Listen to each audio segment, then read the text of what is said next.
Magandang araw po. Ako si Dr. Jose, Jose Cruz, isang manggagamot na naglaan ng aking propesyon sa pangangalaga ng kalusugan at kagalingan ng ating mga nakatatandang kababayan. Ngayon, nais ko pong talakayin ang isang paksa na madalas ay hindi gaanong napag-uusapan, ngunit napakahalaga para sa isang masaya at makabuluhang buhay habang tayo ay nagkakaedad. Naitanong nyo na ba sa inyong sarili kung bakit ang isang bagay na dati nagdudulot sa inyo ng ginhawagaan at maging ng kasiyahan ay parang nagmamadali na ngayon, tila ba walang koneksyon o di kaya'y nagiiwan pa ng pakiramdam na mas hungkag kaysa kontento? Habang tayo po ay tumatanda, ang ating katawan, emosyon at mga karanasan ay nagbabago. Gayunpaman, para sa maraming nakatatandang kalalakihan, may ilang mga personal na gawi, lalo na ang mga may kinalaman sa sariling pagpapaligaya, na nananatiling nakapako sa nakaraan. Ang masturbasyon o sariling pagpapaligaya na isang natural at malusog na bahagi ng sekswalidad ng tao ay maaaring magbigay sustansya sa inyong pisikal at mental na kalusugan o tahimik na makasira nito kung isinasagawa ng walang kamalayan at pag-angkop. Hindi po ito usapan tungkol sa kahihiyan. Ito po ay tungkol sa karunungan. Ito ay tungkol sa pag-unawa kung paano nagbabago ang inyong katawan kasabay ng edad at pag-aaral, kung paano makipagtulungan sa mga pagbabagong iyon sa halip na labanan ang mga ito. Nagbabala na ngayon ang mga nangungunang manggagamot at mga eksperto sa kalusugan ng kalalakihan na may 7 karaniwang pagkakamali sa masturbasyon na madalas hindi napapansin, ang tahimik na nakapipinsala sa mga lalaking edad 60 pataas. Ang mga gawin na ito na nag-ugat sa mga lumang paniniwala o mga kilos noong kabataan ay maaaring nakaaapekto sa inyong pagtulog, sa kalusugan ng inyong prostata, sa inyong emosyonal na balanse, at maging sa inyong pagtingin sa sarili. Kaya ngayon, pag-usapan po natin ito ng tapat, may paggalang at may intensyong tulungan kayong mabawi itong napaka-personal na bahagi ng inyong buhay ng may kalinawan, kumpiyansa at pangangalaga. Bago po tayo magpatuloy, kung hindi pa kayo nakasubscribe, inaanyayahan ko kayong pindutin ang subscribe button at i-on ang notification bell para hindi ninyo mapalampas ang iba pang mga payong pangkalusugan na para sa inyo. Kung nagustuhan ninyo ang ating talakayan, pakitype po ang 1 sa comment section. Kung hindi naman, pakitype ang 0 para malaman ko kung paano ko pa mapapaganda ang mga susunod nating content. Unang pagkakamali, paniniwala sa mito ng semen retention. Isa sa mga pinakamapanlinlang na paniniwala na kinahuhulugan ng maraming nakatatandang kalalakihan ay ang ideya na ang pagpigil sa paglabas ng semilya ejaculation minsan sa loob ng ilang linggo o kahit buwan ay magbibigay sa kanila ng mas maraming enerhiya, kalinawan ng isip o mas mataas na testosterone. Ang kaisipang ito na madalas ikinakalat ng mga mito sa internet o mga makalumang tradisyon ay maaaring kaakit-akit pakinggan, lalo na sa mga kalalakihang nagsisikap na manumbalik ang kabataan. Ngunit ibang-iba po ang sinasabi ng siyensya. Ang inyong katawan ay dinisenyo para sa natural at malusog na paglalabas. Ang paglabas ng semilya ay hindi lamang normal na bahagi ng pisyolohiya ng lalaki. Ito rin ay mahalagang bahagi ng pangkalahatang kagalingan, lalo na pagkatapos ng edad 60. Ang sobrang pagpipigil ay maaaring mauwi sa mga negatibong sintomas sa pisikal at emosyonal. Kabilang dito ang paninikip sa pelvic area, pagiging irritable, hindi mapakali, hirap sa pagtulog, at maging ang mas mataas na panganib ng mga komplikasyon sa prostata. Sa halip na bigyan kayo ng dagdag na sigla, ang labis na pagpipigil ng similya ay maaaring lumikha ng discomfort at kawalan ng emosyonal na balanse. Binibigyang diin ngayon ng mga doktor at espesyalista sa kalusugan ng kalalakihan na ang katamtaman at intensyonal na paglalabas ng similya ay makatutulong na mabawasan ang stress, suportahan ang kalusugan ng prostata at i-regulate ang mga hormone. Hindi ito nangangahulugan na kailangan ninyong sumunod sa isang schedule o magbilang ng araw. Ito ay nangangahulugan lamang ng pakikinig sa inyong katawan. Ang sariling pagpapaligaya kapag ginawa ng may kamalayan ay hindi tungkol sa pagkawala ng enerhiya. Sa katunayan, maaari itong maging rejuvenating na tumutulong sa mga kalalakihan na maging mas matatag, konektado sa emosyon at maging mas kumpiyansa sa kanilang sexualidad. Ang pagbitaw sa mito ng semen retention ay hindi tungkol sa pagsuko. Ito ay tungkol sa pakikinig sa kung ano talaga ang kailangan ng inyong katawan at pagtugon ng may respeto at pangangalaga, hindi sa mga hindi makatotohanang inaasahan o pressure. Sa yugtong ito ng buhay, ang kasiyahan ay dapat tungkol sa koneksyon, hindi sa kontrol. Ngunit may isa pang gawi na kasing karaniwan at kasing nakapipinsala na daladala ng maraming nakatatandang kalalakihan sa loob ng dekada nang hindi man lang napapansin.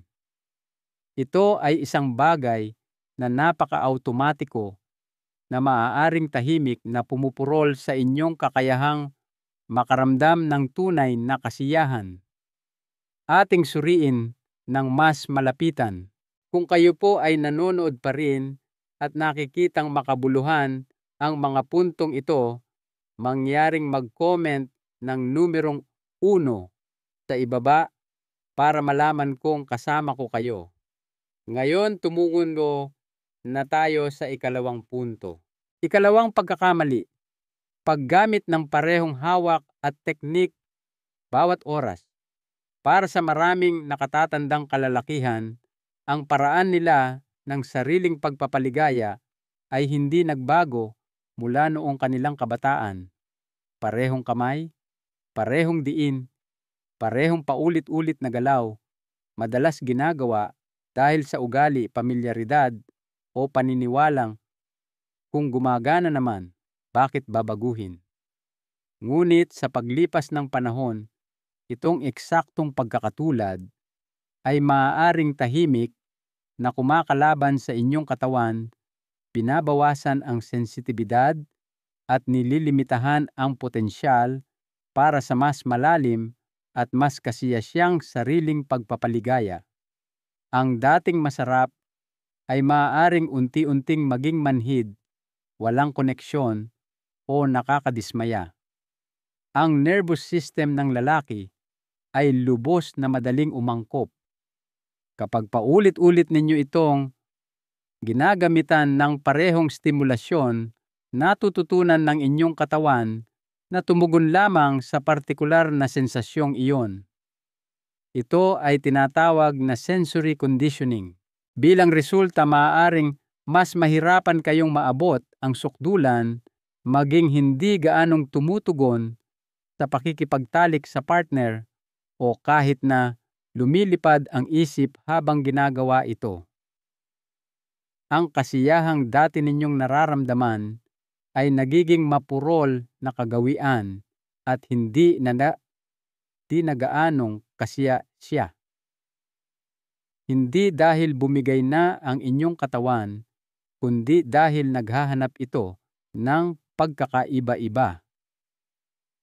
Ang pagbabago ng mga bagay-bagay ay hindi nangangahulugang iiwanan ninyo ang inyong alam na. Ibig sabihin nito ay palawakin ang inyong karanasan. Subukang magpalit ng kamay, ayusin ang anggulo, bawasan o dagdagan ang diin o mag-eksperimento sa mas mabagal o pabilog na mga galaw. Kahit ang maliliit na pagbabago sa teknik ay maaaring muling magpaalab ng sensasyon at gumising sa mga natutulog na nerve responses. Para sa ilan, ang pagdaragdag ng isang ligtas at personal na massager o textured sleeve na dinisenyo para sa mga mature na kalalakihan ay maaari ring makatulong na madagdagan ang stimulasyon sa isang banayad at epektibong paraan. Isipin ninyo ang inyong kasiyahan na parang isang kalamnan. Ito ay pinakamahusay na tumutugon kapag hinahamon ng mga bagong galaw, hindi ng parehong paulit-ulit na gawain.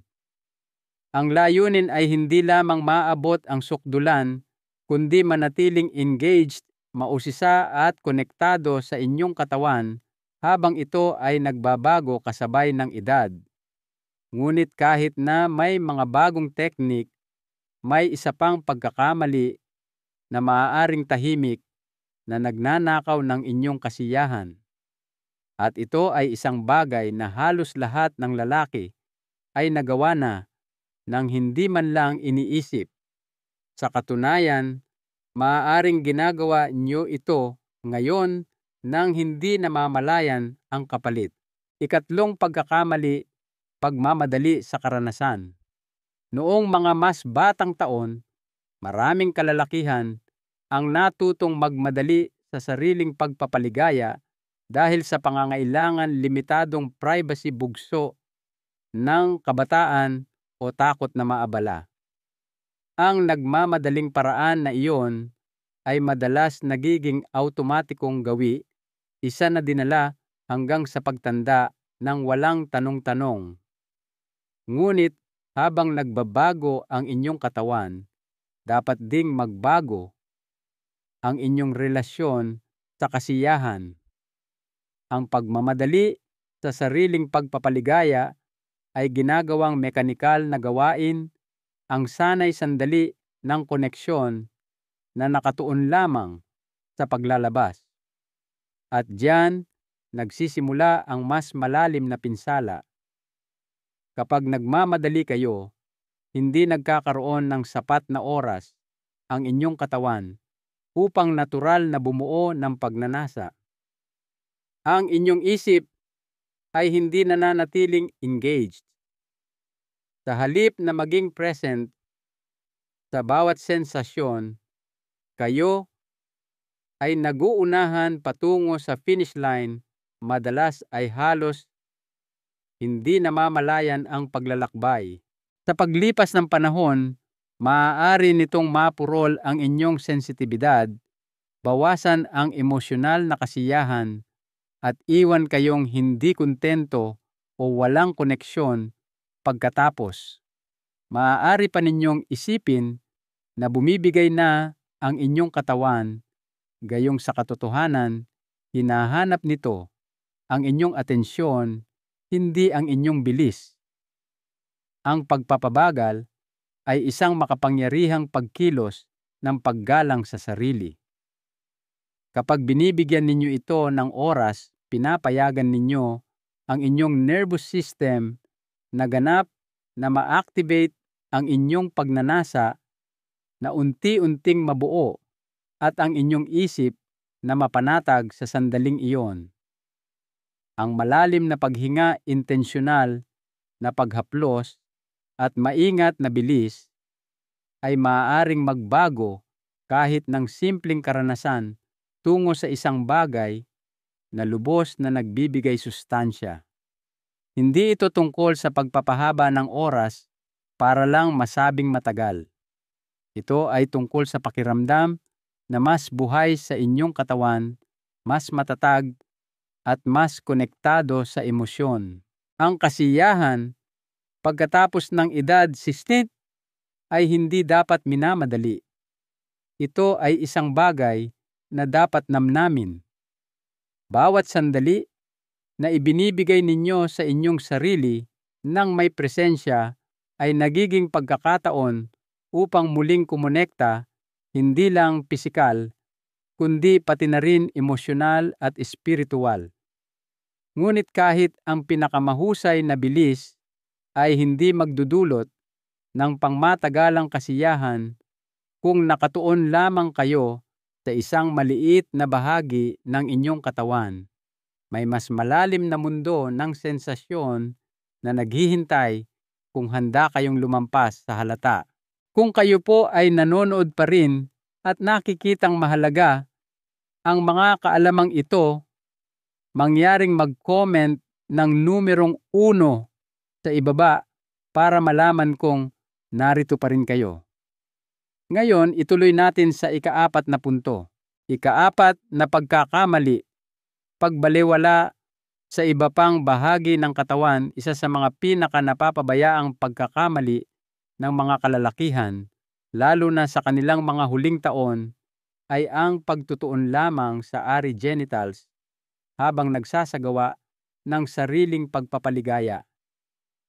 Ito ay isang pattern na natutunan ng maaga kung saan ang kasiyahan ay makitid na nakasentro sa isang bahagi lamang ng katawan habang ang iba ay nakakalimutan. Ngunit habang tayo ay tumatanda, ang limitadong paraang ito ay maaaring maging sanhi upang makaligtaan natin ang buong spektrum ng sensasyon at emosyonal na koneksyon na kaya pa ring ialok ng ating katawan.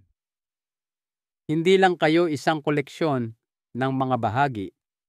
Kayo ay isang komplikadong sistema ng mga nerbiyos, damdamin at enerhiya na lahat ay nararapat bigyan ng pansin. Kapag binabaliwala ninyo ang mga bahagi tulad ng inyong mga hita sa loob, ibabang bahagi ng tiyan, dibdib, leeg, o ang perineum, ang sensitibong bahagi sa pagitan ng bayag at butas ng puwit, ipinagkakait ninyo sa inyong sarili ang lalim ng karanasan na kayang ibigay ng inyong katawan. Ang mga bahaging ito ay naglalaman ng mga nerve endings na kapag na-engage ay maaaring magpalakas ng pagnanasa, mapabuti ang sirkulasyon, at magdulot ng pakiramdam ng kabuuan sa inyong kasiyahan.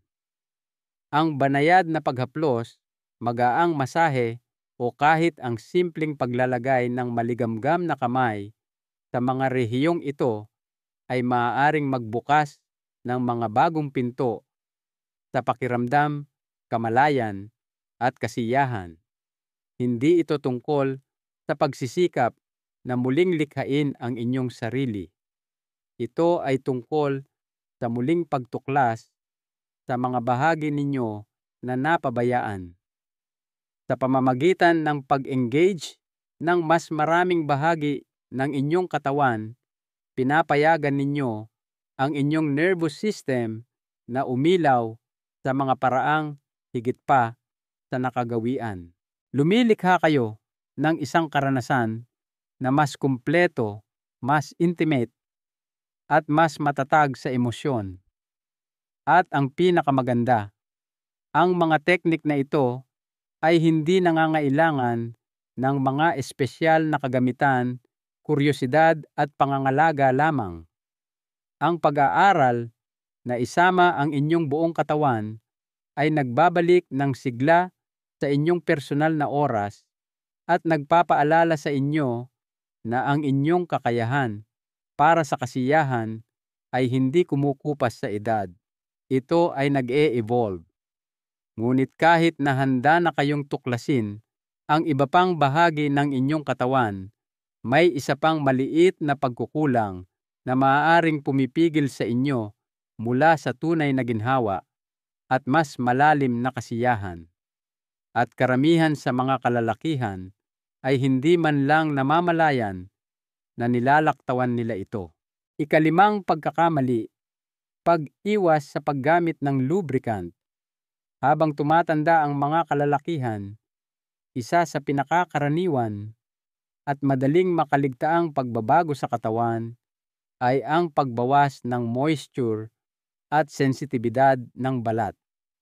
Gayunpaman, sa kabila ng mga natural na pagbabagong ito, maraming nakatatandang kalalakihan ang patuloy na nagsasagawa ng sariling pagpapaligaya ng natatata ng hindi gumagamit ng anumang lubricant, madalas dahil sa ugali o paniniwalang hindi nila ito kailangan. Ang maaaring hindi nila namamalayan ay ang pag-iwas sa lubricant ay maaaring tahimik na kumakain sa kanilang ginhawa, sensitibidad at pangkalahatang karanasan. Kung walang lubricant, tumataas ang pagkiskis at sa paglipas ng panahon, ang pagkiskis na iyon ay maaaring magdulot ng iritasyon, maliliit na sugat sa balat, at kahit na pangmatagalang desensitization. Ang dating masarap ay maaaring maging hindi komportable o mas malalaganap na hindi kasiyasiya. Ang paggamit ng isang mahusay na kalidad na lubricant ay nagbabago ng lahat. Pinapaganda nito ang sensasyon sa pamamagitan ng pagbabawas ng hindi kinakailangang resistance.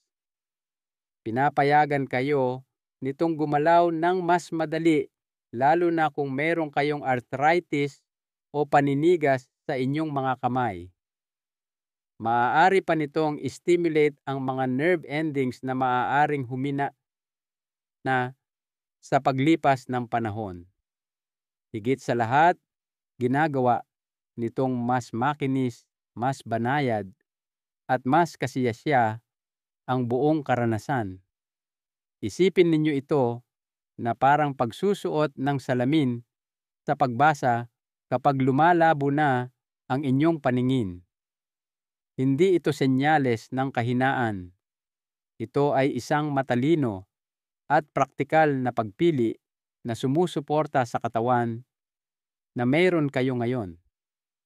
Ang lubricant ay hindi lamang para sa mga nahihirapan. Ito ay para sa sino mang nais dagdagan ang ginhawa, pahabain ang durasyon at pataasin ang sensitibidad. Nag-e-explore man kayo ng sariling pagpapaligaya ng dahan-dahan o gumagamit ng personal na massager, ang pagdaragdag ng kaunting lubricant ay maaaring lubos na mapabuti ang inyong koneksyon sa inyong katawan.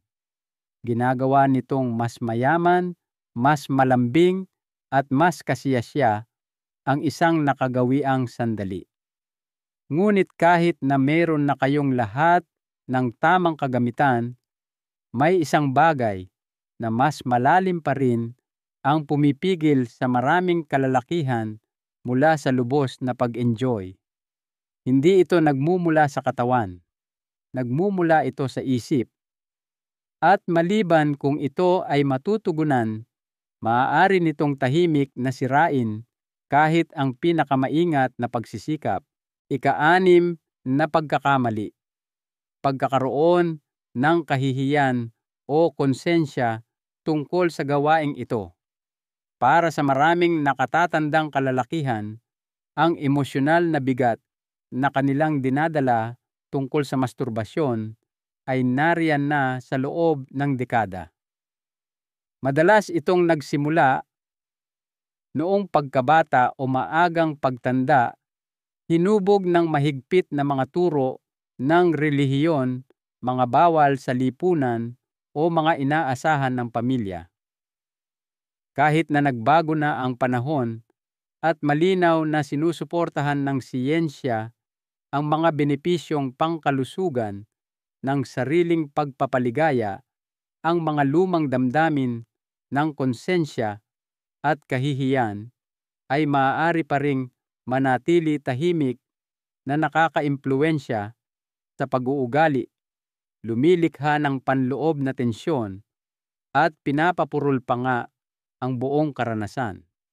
Maaaring sinasabi ninyo sa inyong sarili na ito ay normal at malusog, ngunit nararamdaman pa rin ang pangangailangang itago ito, madaliin ito, o magpanggap na hindi ito mahalaga. Ang emosyonal na diskonneksyong ito ay nagnanakaw sa inyo ng pagkakataong lubos na yakapin ang inyong katawan, ang inyong mga pangangailangan, at ang inyong karapatang makaramdam ng mabuti.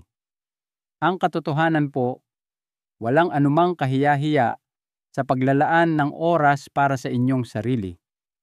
Sa katunayan, ipinapakita ng mga pag-aaral na ang mga lalaking edad 60 pataas na nagsasagawa ng malusog na sariling pagpapaligaya ay nakararanas ng mas mahimbing na tulog, mas magandang mood, mas mababang stress, at mas malakas na immune function.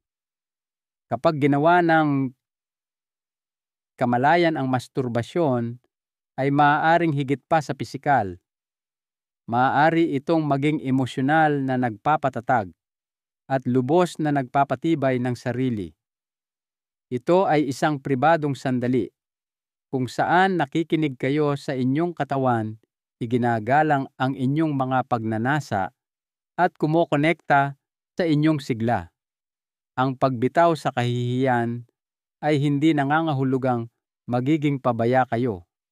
Ibig sabihin nito ay magiging mas tapat kayo sa inyong sarili.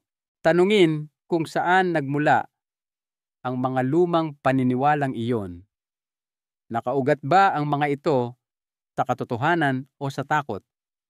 Nakatulong ba ang mga ito sa inyo na mamuhay ng mas mabuti o pinatahimik lamang kayo? Nararapat sa inyo ang kapayapaan, ginhawa, at dignidad sa inyong relasyon sa sarili ninyong katawan.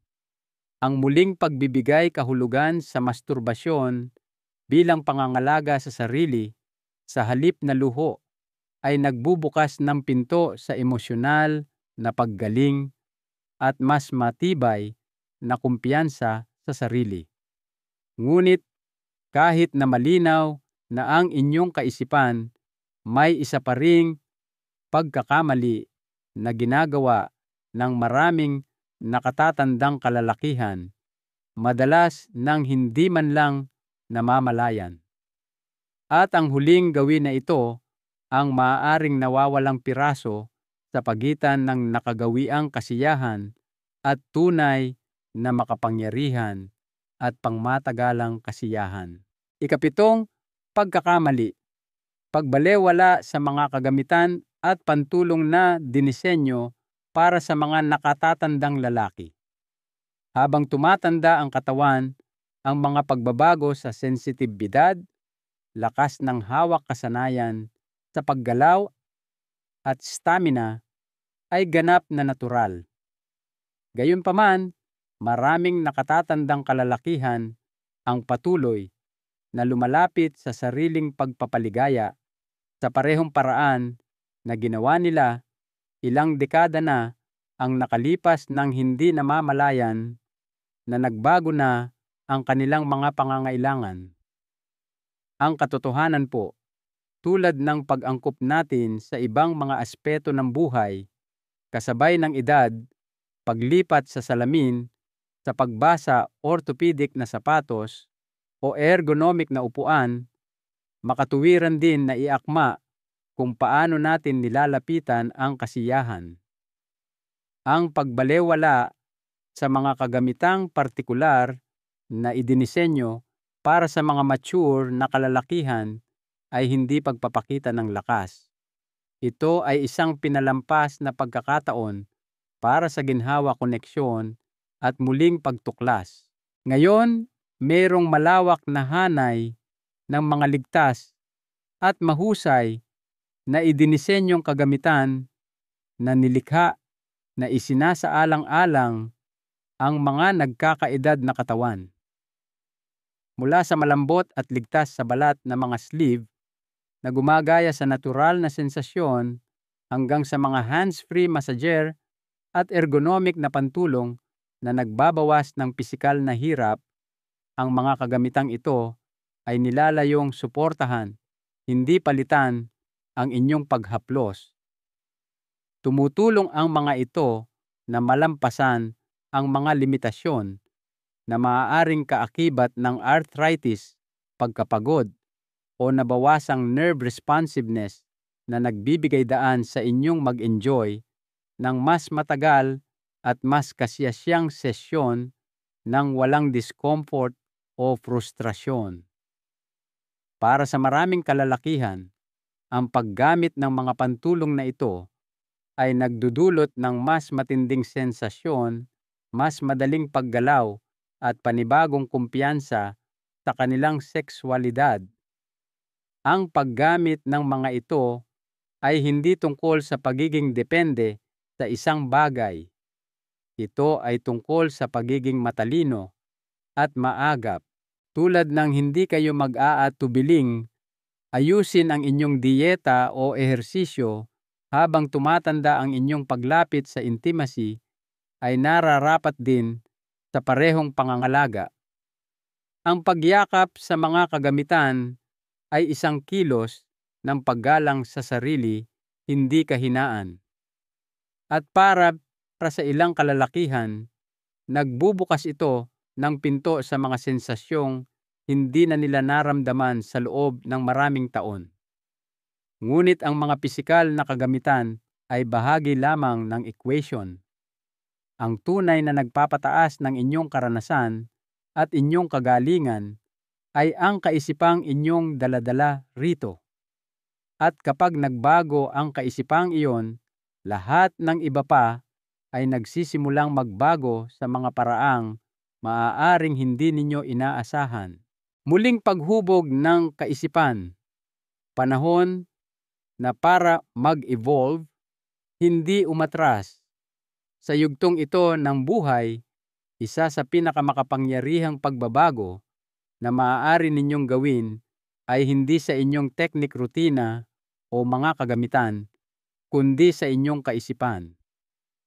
Masyadong maraming kalalakihan na edad, 60 pataas, ang tumitingin pa rin sa masturbasyon sa lente ng pangkabataan, isang mabilis na paglalabas, isang lihim na gawi, o isang bagay na ginagawa dahil sa pangangailangan kaysa sa pagnanasa.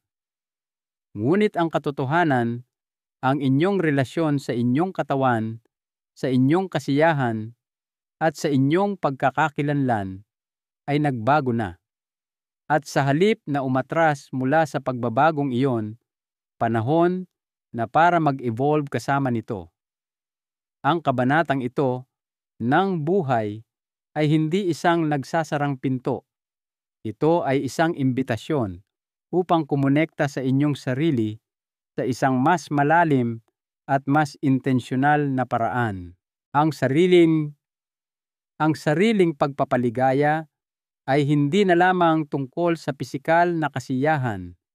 Ito ay tungkol sa emosyonal na balanse, kamalayan sa sarili, at paggalang sa lalaking inyong kinahinatnan. Kapag binitawan ninyo ang mga lumang paniniwala tungkol sa kung ano dapat ang hitsura ng sex at sariling paghaplos, lumilikha kayo ng espasyo para sa isang bagay na mas makabuluhan. Nagsisimula ninyong makita ito bilang pangangalaga, hindi performance.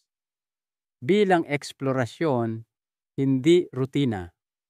Ang muling pagbibigay kahulugan sa masturbasyon bilang isang kilos ng paggalang sa sarili, sa halip na isang natirang gawi, ay nagbubukas ng isang ganap na bagong karanasan. Ito ay isang pagkakataon upang pahalagahan ang inyong katawan sa kasalukuyan nitong anyo. Tanggapin ang mga pagbabagong kaakibat ng edad at makahanap ng kagalakan sa mabagal present at intensyonal na mga sandali. Kapag inilipat ninyo ang inyong kaisipan mula sa kahihiyan patungo sa kuryosidad, mula sa gawi patungo sa paggaling, pinapayagan ninyo ang inyong sarili na umunlad sa sexual, emosyonal at espiritual na aspeto. Hindi ito tungkol sa paghabol sa nakaraan. Ito ay tungkol sa pagsalubong sa inyong sarili kung nasaan man kayo ngayon ng may biyaya, karunungan at habag. At kapag ginawa ninyo iyon, ang mga gantimpala ay higit pa sa kasiyahan. Naaabot nito ang bawat aspeto ng inyong kagalingan at nagpapaalala sa inyo na kahit ngayon marahil lalo na ngayon kayo ay lubos na karapat-dapat sa koneksyon, pangangalaga at kumpiyansa. Konklusyon. Muling pagtuklas sa sarili sa pamamagitan ng bagong uri ng intimacy. Ang pag-abot sa inyong ika-10 taon at higit pa ay hindi ang katapusan ng inyong intimate life. Ito ay isang pagbabago ng yugto. Ito ay isang sandali upang huminto, magnilay at tanungin ang inyong sarili kung ano talaga ang nais ninyo mula sa inyong relasyon sa inyong katawan. Sa paglipas ng mga taon, maaaring naisaloob ninyo ang mga paniniwalang hindi na nagsisilbi sa inyo. Marahil ay minadali ninyo ang mga karanasan ng walang presensya. Marahil ay naramdaman ninyong walang koneksyon na ipit sa mga gawi na dating gumagana ngunit hindi na kasiyasya. Marami na po akong nakitang pasyente na nakikipagbuno rito nag-iisip kung bahagi lang ba ito ng pagtanda o kung may mas malalim pa bang maaaring mabawi. Ang natutunan ko at ang napagtatanto na ngayon ng maraming kalalakihan ay ang pisikal na gawain ng masturbasyon ay maaaring higit pa sa simpleng paglalabas. Maaari itong maging nakagagaling. Maaari itong maging isang anyo ng pangangalaga.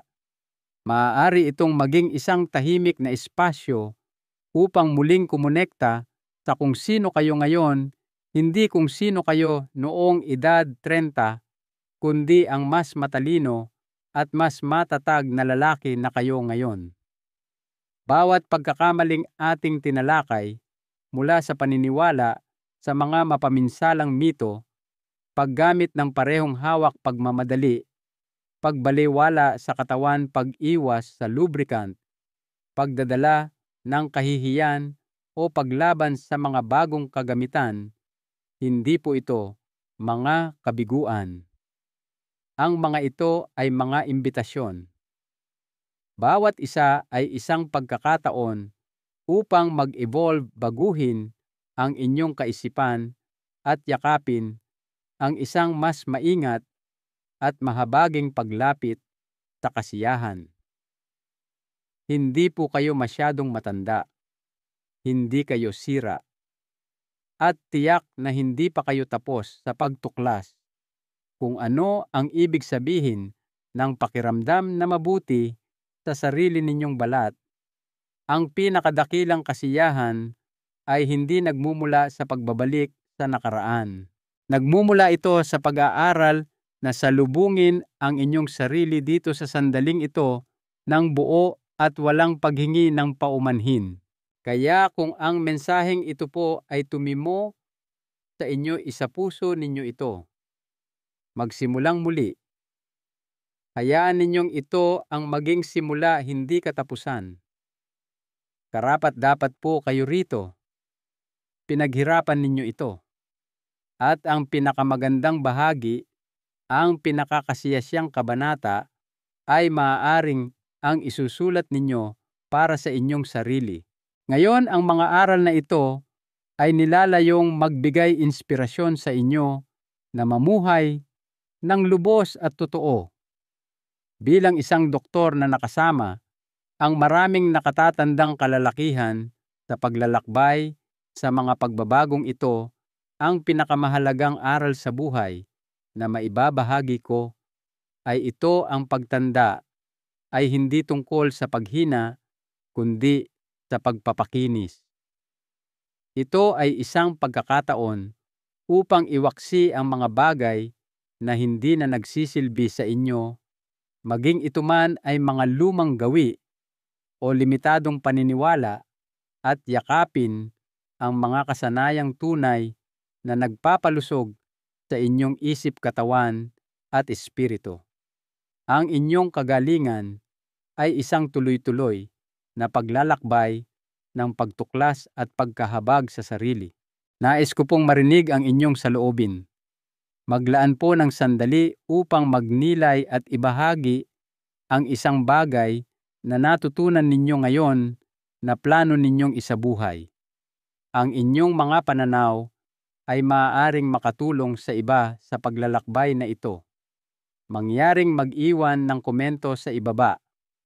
I-type po ang 1 kung ito ay nakatulong o 0 kung mayroon kayong mga mungkahi para sa mga susunod na paksa. Ang inyong feedback ay napakahalaga po. Huwag po ninyong kalimutang i-like ang video na ito, ibahagi sa mga kaibigan o kamag-anak na maaaring makinabang, at mag-subscribe para sa iba pang nilalaman na nakatuon sa inyong kalusugan at kagalingan. Maraming salamat po sa panonood, at naway mamuhay tayo ayon sa ating sariling kagustuhan ng may karunungan at kagalakan.